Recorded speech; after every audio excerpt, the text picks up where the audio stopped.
We saw something unusual. That was the most freaking thing of all. That thing was hovering. Prepare to question everything you believe. At the corner of my eye, brrr. Are these mere figments of imagination, elaborate hoaxes, or are they evidence of something far more sinister? There is something out there. Where it's coming from is another question. This is My Alien Encounter.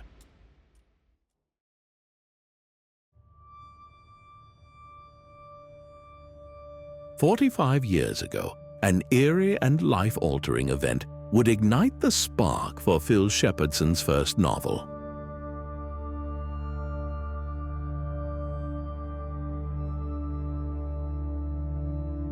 York, a city steeped in medieval charm and timeless history, was known for its quiet evenings and peaceful streets. But on one windy, cold day, what Phil Shepherdsson encountered would shatter the calm and haunt him for the rest of his life. The first nightmare that really took hold was I was asleep, having nightmares, and then suddenly I was in a dentist-type chair, a bit like this basically, but more hooded, and there was someone bearing down on me with a mask and a red glow from somewhere, and they was operating on the throat. And that freaked me out to such an extent. And hell, I'm in the out of this world basically. I'm a very long distance away in space.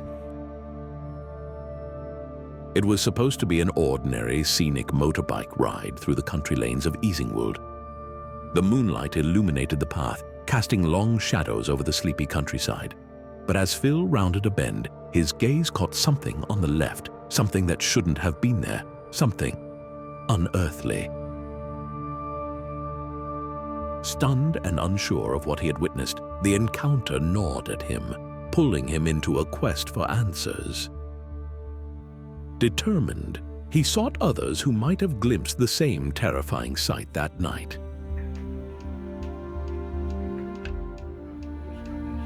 Desperate to make sense of the impossible.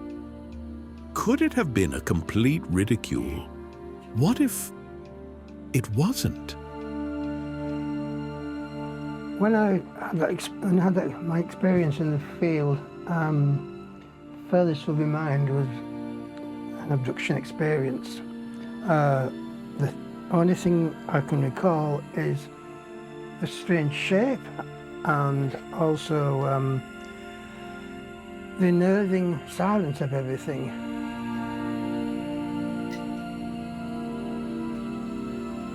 Philip Shepherdsson stands as a pivotal witness to that mysterious night when he encountered something so bizarre, so unexplainable, that even now, decades later, the question lingers. What did he see? Was it a trick of the mind? Or something far beyond our understanding? What was the sight that forever changed his life? What did he witness? I was 29 years old and I just got my job at Roundtrees and I was working there as a research chemist. I did have some problems, some marital problems at the time, which didn't help in one way or the other. But generally life was okay. I got a fantastic job and I felt really relieved that I could get there as well, because I just built this motorcycle and I was very proud of the fact that I'd rebuilt it from pistons upwards basically, and so it just made and run out. So I was quite happy just to take it for a spin. I'm still very negative in the fact that, like today's interview, is very frightening basically, because I still don't want to believe what my eyes saw that day. It's got to be a perfectly normal explanation for this, and I haven't found one yet. And yet I meet more people in this field who've had weird experiences, more weird than mine, and I'm thinking, God, you know, this is what world do we live in? My reality is shopping at Tesco's. It's not suddenly being confronted with something out of this world. The streets were eerily calm. No signs of traffic, no storm in sight. Everything seemed ordinary until in an instant his world was torn apart. What happened next defied explanation and changed everything. 1979, I had my accident, and then 10 years after that, to 89, coming on to 90, I had this motorcycle accident, and then some of these dots popping in here. UFO sightings in the 1970s were often dismissed as the result of secret US spy plane tests and cutting-edge space technology. Philip, too, initially pointed to the escalating tensions of the Cold War, suggesting the mysterious craft might be a prototype of one of our own classified jet aircrafts. But then a thought struck him, something far more profound, far heavier than mere human technology. Could these sightings hint at something beyond our world? I love to go at the speed where I can be aware of what's around me. And that's what was the weird thing of all. It just, almost if I were going through some sort of barrier or something, into silence.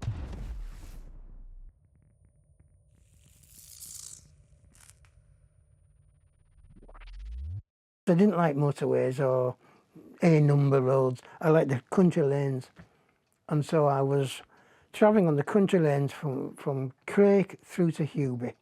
And as I was driving on my bike, there's like an S-bend. And the weird thing was, as soon as I sort of went round the first bend in the road, I could say like an electric charge encompassed me really. And suddenly all the roads went quiet. It was odd, it was an odd feeling, and I can't really explain it, because you got the wind whistling through your hair and everything, through your ears and everything, as you're travelling on a motorbike. But it just seems everything quietened down. I've never really had this, it's an electric shock. All I can think of is like a tingle. It's like, imagine if someone stepped on one of these Van de Graaff generators. It just felt as if I was surrounded by a static electric experience, which tingled under the skin basically.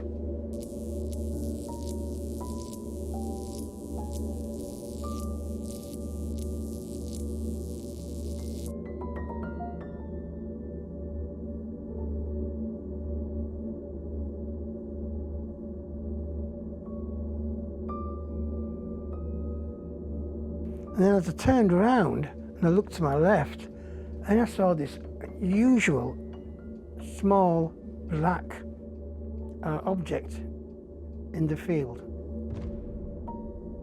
I got fear. I suddenly started to have fear, an uncontrollable fear. But the odd thing is, I can't remember much about it. The whole world seemed to slow down. That was the oddest thing.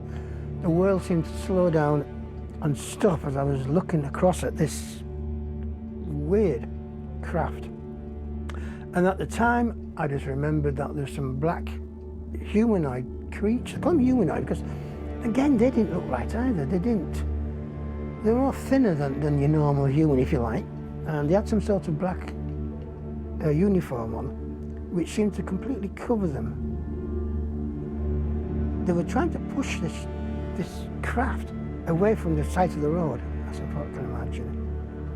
And I don't remember much about that. At this time, all I remember is I've got to get out of here. And that's what I thought. That's what I did. I escaped. And the odd thing is, I forgot it, as if I can't remember going to work. I can't remember anything after that at all. The moment Philip saw the craft in this very field, only one thought flooded his mind. Escape. Whatever it was, he had no intention of sticking around to find out. He didn't witness the mysterious object take off. Instead, it was Philip who ran, desperate to get as far away as possible. However, after witnessing such a terrifying sight, The crash that occurred wiped all memories of the incident from his mind. All I remember is that shape in the field. I lost all my memories of the accident. I had a motorcycle accident. The police came around and first thing, they breathalyzed me, I think. This guy was a hit and run. He was trying to disappear off into Neverland. Completely wrote my bike off. I still got the engine in the garage. That's how bad it was. A complete write-off. I should have been dead, but I wasn't. Complete memory loss. But as the memories came back about the motorcycle accident, so too the D's seemed to drag along bit by bit. And the first, now you said, what did I see in that field? That was the most freaking thing of all. That thing was hovering. It was hovering silent as a graveyard. Now the fact, if that was a military aircraft, you can't push them things around. And it's got wheels, and certainly not in grass stubble in that field. So that freaked me out. These guys are pushing it, and the cockpit fella turned around to look at me, and saw the glint from the sun. The sun was fairly low down. It's 8:30. February is quite a low sun, and everything just freaked me out then.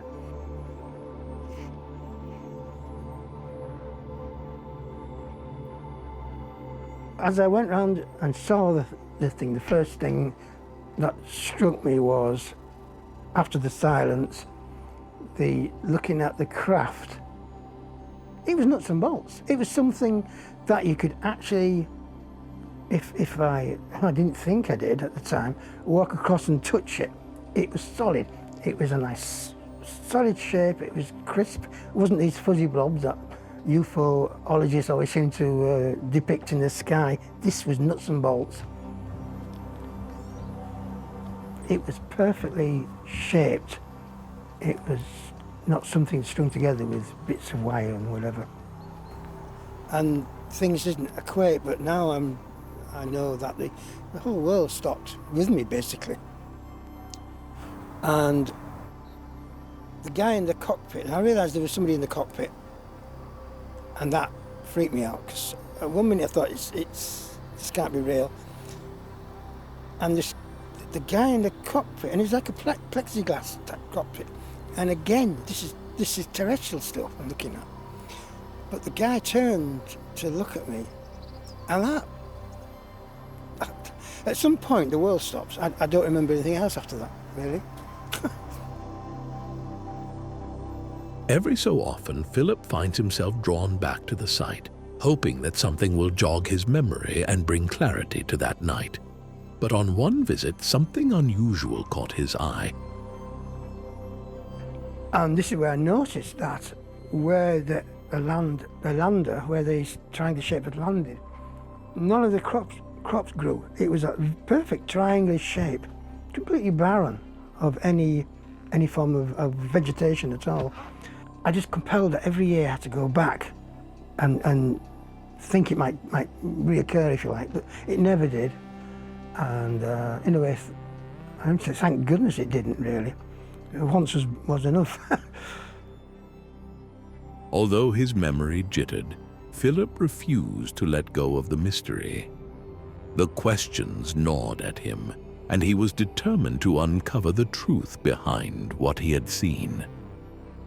More than anything, he longed to remember it all, to piece together every fragment of that night and finally understand what had changed his life forever. I'm in a bookshop. I saw this shape of this face with the eyes, basically.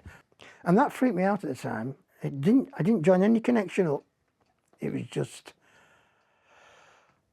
a shock of this shape of this face. I hadn't realised this as well. I didn't join any dots up about this. I drew that picture. It's like I needed to build a potato mountain or something. So I drew some. Right, I'll just be with you in a minute. And again, I was compelled to start drawing shapes. That was my first, in fact, that's my last shape. This was the first one. I had to draw these peculiar black eyes and this lake, black lake and mountains, very badly drawn. But I was compelled to draw that. I'm not an artist, as you can gather. Haunted me, those eyes. And then I started to draw that.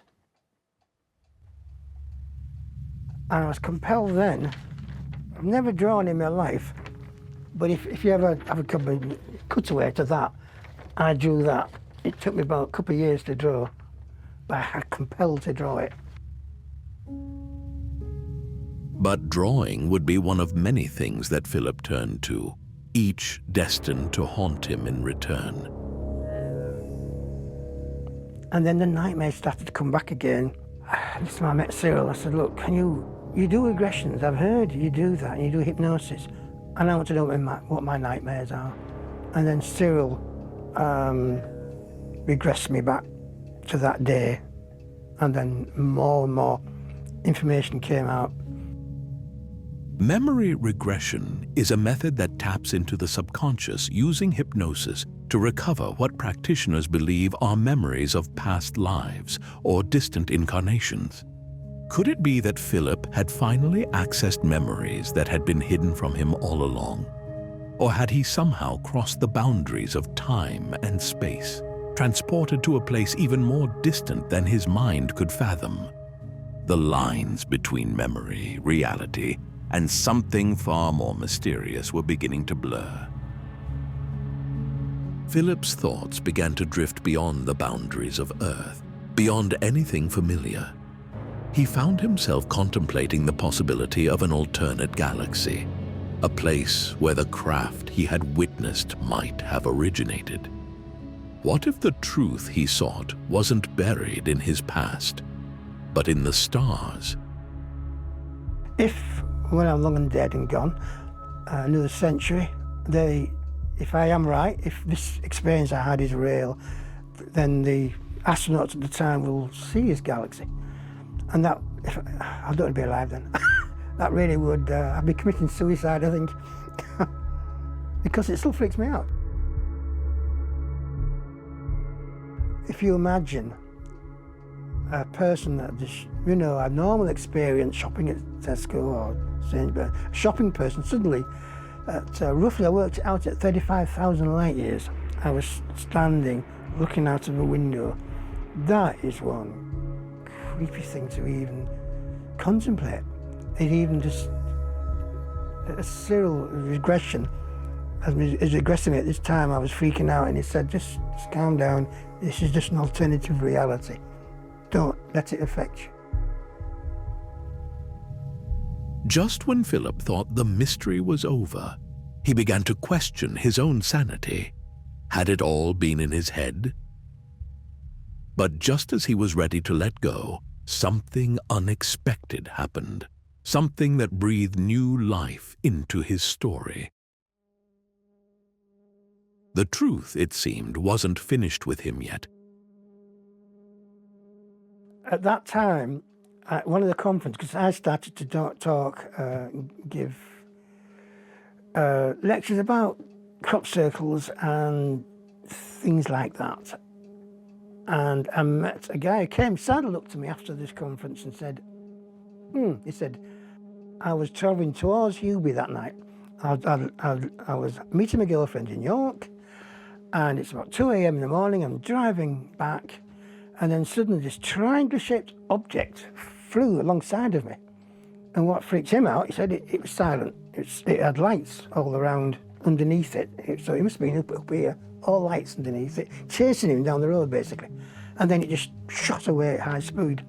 And I said, oh, will you, can you record that? Can you find out your name, address? He said, I'm sorry. He said, I don't want to be ridiculed. I'm an engineer. That's the problem I have. Denial. People just don't want to know. I've been ridiculed. The astronomical groups that I frequent, if any of them get wind of this, probably, I'll be ridiculed by it. Could I have imagined it? No. No, not at all. If we as a species can evaluate ourselves scientifically that there is life somewhere else, that would open up the floodgates. Hopefully a confined floodgate towards that we are not alone, and we do exist amongst an extraterrestrial species. And I might not be ridiculed anymore. Though this encounter remains shrouded in mystery, its impact on Philip is undeniable. The experience has etched an indelible scar into his memory, a shadow that lingers in the corners of his mind. The result of this experience I've had is quite disturbing, but at the same time it's made me more aware of people around me. I value friendship more, maybe more observant. I've built a telescope which ended up in a museum, but just made me more aware of things around me, basically. Now I've got a kit car outside, which I had to build. I had to build this kit. Now, I never built anything. I can fix cars and I can fix motorbikes, but to actually build something is not the easiest of jobs to do, especially as you notice I've got one arm. Literally, this car was built single-handed. It was an achievement, but it never twigged at all. I built that 1980-something, finished it in 85. It was on the road in 1985. That's something I had to build. Is what Philip feared imminent? With every passing day, the feeling grows stronger, as if the mystery he stumbled upon is not just a fragment of the past, but a prelude to something yet to come. I look up at the night sky and I think, who's looking down at me, basically? There's so many stars out there. Our sun is a star, it's just a typical star.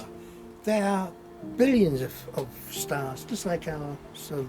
You need the recipe right to create it, but it must be, it's just a law of odds that there must be a lot of planets out there that have life on them. Now, I hate anything military, but about 1979, after this experience, I had this compulsion that I had to join something to do my bit for our country, if such a thing happened. And I'd heard about the Royal Observer Corps, and I thought, I'm going to join it. And there was a recruiting campaign at York. It was still sort of not classified, but it was restricted access. So I was led to where this bunker was, joined up on the spot, basically. And there we are. Suddenly, I've got a military uniform on. What it was, I still think is debatable. It still feels nuts and bolts. I mean, UFO spotters, I always see fuzzy blobs in the sky. There's photographs after photograph of fuzzy this and fuzzy that, and this isn't fuzzy. This really was stark, nuts and bolt technology that just far beyond ours. Maybe not that far away. Every so often I do have, I'm calling it nightmares now. I'm trying to live with it more, of being there, driving down the road on my motorbike, and then looking left into the field and seeing this UFO. I shall call it a UFO for want of a new expression. And that haunts me still. I still can't get to the bottom of it. I really would like it to be a normal one of ours aircraft, but it just doesn't fit the facts. And if it doesn't fit the facts as you know it, then you've got to accept the reality that this really was a genuine, unidentified flying object.